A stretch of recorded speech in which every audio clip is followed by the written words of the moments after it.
This first-generation student operates her own business, takes care of her family, and works towards her bachelor's degree in business. She also represents the often overlooked group, a group with their own troubles during COVID-19, the non-traditional student. Francesca Spillman, 46, moved from Mauritius, an island in the Indian Ocean located about 500 miles east of Madagascar.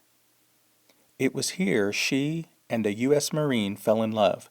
They married, moved to Oklahoma, and brought 2 children into the world. She launched her own cleaning business to help support them, but there was more out there for her. I'm married and I have 2 teenagers right now. So when the children were small, I ran a house cleaning service. So I decided at some point that I did not want to do that the rest of my life. So I did the house cleaning service because it was flexible, because at the time my husband and I were homeschooling the children. So I had the flexibility to homeschool them and also to have that type of business. So one day on a Monday morning, I decided I didn't want to do this the rest of my life.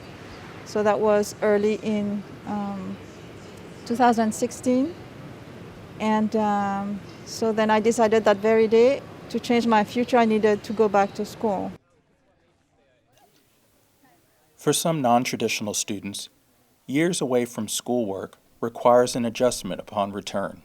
Yes, and I knew I wanted to do this, but I had no idea what college was about. I'm a first-generation college student, and so I quickly understood on the first week of school that because I wanted to be serious about this, that I could not work at the same time, be committed to studying. So I let go of all of my clients except for, I think, a couple. So I quickly understood that on the first week of school, I had I remember one of the classes, I had a 5-page paper to write. And I was in a panic. I've never written a 5-page paper before. This is my first semester. And so, but I did get help, and I did okay.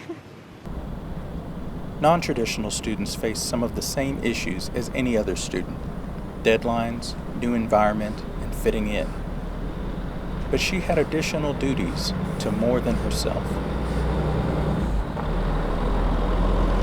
I would say the most challenging thing was to juggle family life and being a full-time student. Because once I decided to become a full-time student, I didn't stop being a wife or a mother. And so there are needs there that needed to be fulfilled,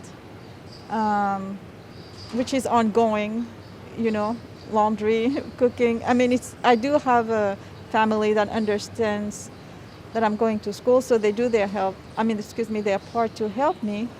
But still, there are some things mother has to do. Francesca was former president of the Non-Traditional Student Organization.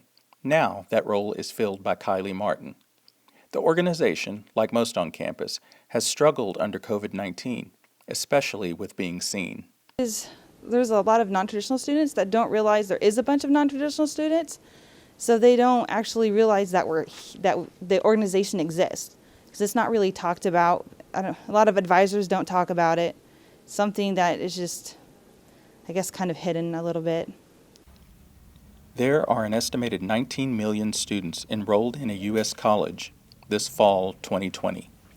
7 million of those are over the age of 25, according to the National Center for Education Statistics. The journey into higher education is a mountain of hard work and obstacles for any type of student. OSU's non-traditional students simply have different struggles that often go unnoticed. Those like Francesca have endured. She offers this advice. And whenever I had the choice, I would always sit where the professor would see me.